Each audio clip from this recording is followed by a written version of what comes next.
भक्तीचा महाकुंभ आणि नियोजनाचा वस्तुपाठ. अहिल्यानगरमध्ये अपने अपने राम सोहळ्याची अभूतपूर्व सांगता. जय श्रीरामच्या जयघोषाने दुमदुमलेली अहिल्यानगरी. आमदार स्वर्गीय अरुणकाका जगताप यांच्या स्मृतींना अभिवादन करण्यासाठी अवघं नगर राष्ट्रीय पाठशाळेच्या मैदानावर एकवटलेलं पाहायला मिळालं.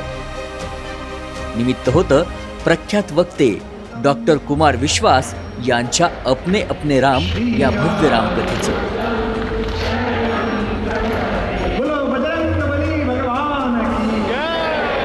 नमस्कार मंडळी.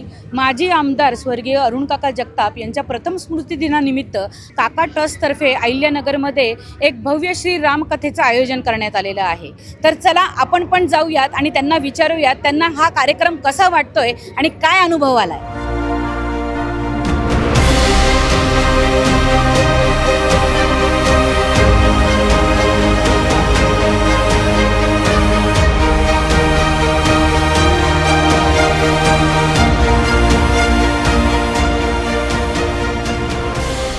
सगळ्यात आधी मी संग्राम भाईंचा खूप खूप धन्यवाद अदा करतो की एवढं भव्य आणि दिव्य आयोजन त्यांनी आपल्या अहिल्यानगरमध्ये केलं.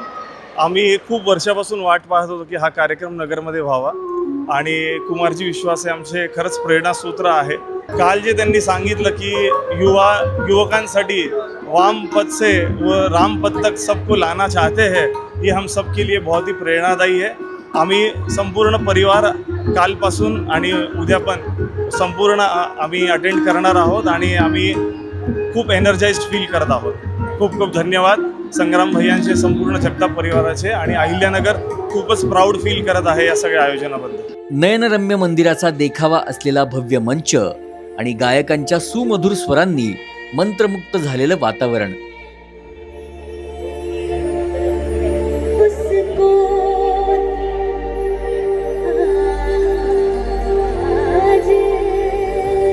पण या सोहळ्याचं खरं वैशिष्ट्य आहे ते म्हणजे काका ट्रस्टचं वर्ल्ड क्लास नियोजन.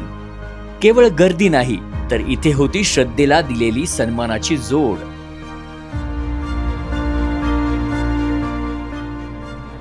हे नियोजन खूप सुंदर केलंय आणि गेट पासून तुम्ही गाड्या इथपर्यंत पोहोचवता त्या खूप सुंदर आहेत. आमच्यासारख्या अशा लोकांना चालवत नाही आम्ही शक्यतो, आणि रिक्षानी किंवा गाडीनीच आम्ही प्रवास करतो. काका तुम्ही काय सांगाल? मी आर्मी ऑफिसर आहे, रिटायर्ड. असा कार्यक्रम नगरला कधी होणे नाही आणि हा अतिउत्तम कार्यक्रम आणि रामकथा आम्ही ऐकले म्हणजे आमच्या जीवनाचं सार्थक झालं. माननीय कुमार विश्वास सरांचा कार्यक्रम, साहेब महाराजांचा अप्रतिम, आणि पुन्हा हा कार्यक्रम आमच्या आयुष्यामध्ये आम्हाला मिळणार नाही इतका अप्रतिम कार्यक्रम. मी भारतात नाही पूर्ण देशात फिरून आलेलो आहे, पण जो आज इथं रामकथेचा प्रोग्राम स्वर्गीय अरुणकाका जगताप यांच्या स्मरणार्थ यांनी आयोजित केला आहे जगताप फॅमिलीनी, अतिसुंदर आणि खूप छान असा प्रोग्राम आहे. आणि नगरवासियांना, अहिल्यावासियांना हा पहिल्यांदाच अनुभव लाभला आहे आणि स्वामीजींचे दर्शन झाले आहे. लोकांची प्रचंड उपस्थिती असून सुद्धा मैदानावर दिसलेली शिस्त आणि स्वच्छता पाहून प्रत्येक नगरकर थक्क झाला. आज जे त्यांनी आयोजन केलेलं आहे ते नगरमध्ये सगळे जण कौतुक करतायत की अप्रतिम कार्यक्रम, सगळं नियोजन शिस्तबद्ध झालेलं आहे आणि कुठेही गडबड नाही, गोंधळ नाही, आणि जेवण तर अप्रतिम दिलंय. आज या ठिकाणी संग्राम भाई असतील, सर्व आमच्या बरोबर जगताप कुटुंब असेल किंवा जे काम करणारे आमचे सगळे काका ट्रस्टचे जे सर्व पदाधिकारी असतील, हे सगळ्यांनी खूप कष्ट रात्रंदिवस घेतले. त्यात राजेश भंडारे असतील, विकी जगताप असतील, अजित जगताप असतील, गणेश गोंधळ असतील, शशी घिगे असतील व इतर सर्वच म्हणजे जी टीम आहेत सगळ्या तिथं पूर्ण सगळे ॲडव्हर्टायझिंग करण्यापासून तर या ठिकाणी मांडव लावण्यापासून तर पूर्ण व्यवस्थित सगळ्यांचं जेवणाचं वगैरे व्यवस्था करण्यापासून सगळ्या लोकांनी खूप चांगली एक व्यवस्था केलेली आहे. काका काय म्हणायचे, जे कायकडे महाराजांचं वाक्य होतं की माणसांनो माणसांमध्ये देव पहा आणि देवाला ते देव म्हणून वागा. म्हणजे माणुसकी प्रथमतः आमच्याकडे आहे आणि दोस्ती यारीमध्येच आम्ही माणुसकी सगळ्यात प्राधान्य दिलं होतं काकांनी. तोच वारसा संग्राम भाई पुढे जोपासत आहेत, त्याच वारशाने आम्ही आता पुढचं वाटचाल चालू आहे. की काकांना कोणत्या पद्धतीने कशा पद्धतीने आवडत होतं त्या पद्धतीने ह्या कार्यक्रमाचं आयोजन काका ट्रस्टच्या पूर्ण टीमनी केलेलं आहे.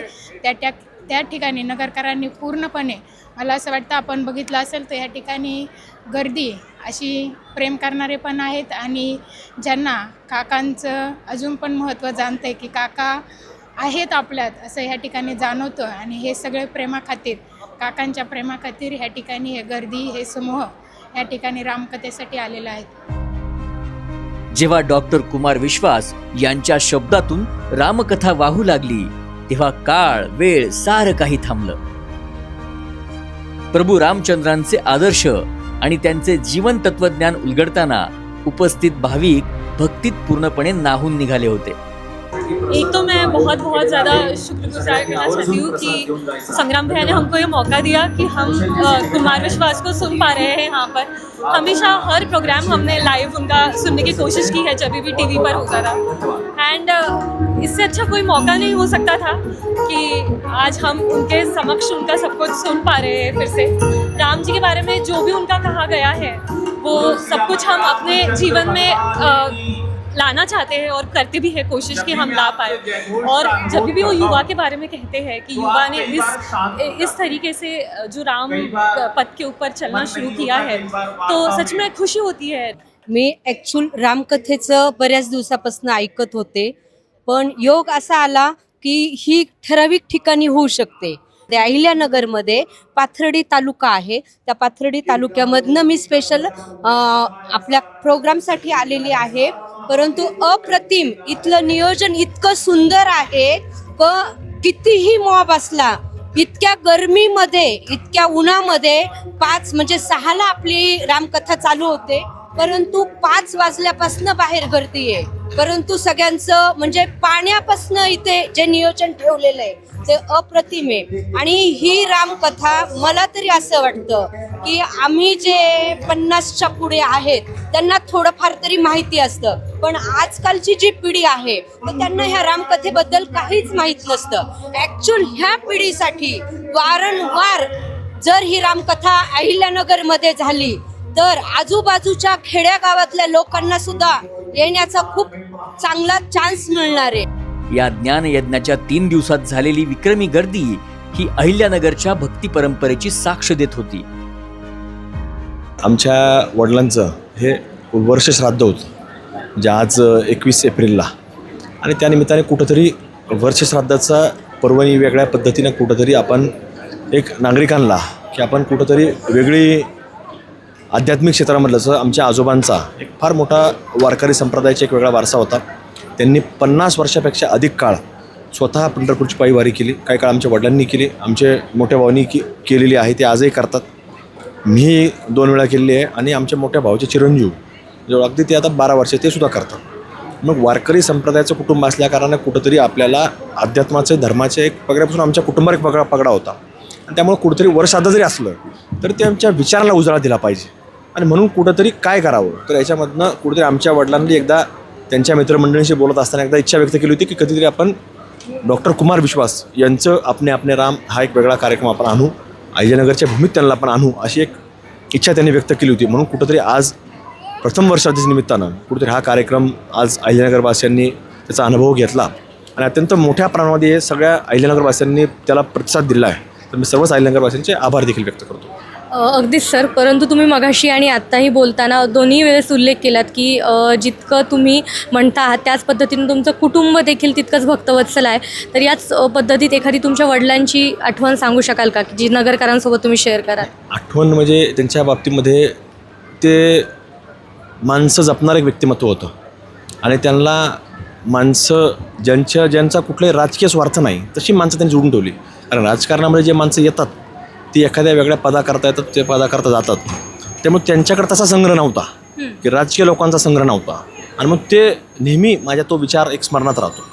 स्वर्गीय अरुण काका जगताप यांच्या विचारांची ही शिदोरी नगरकरांनी अक्षरशः डोक्यावर घेतली होती. अतिथी देवो भव या भावनेतून सुरू असलेला हा महाप्रसाद सोहळ्याची रंगत अधिकच वाढवत होता.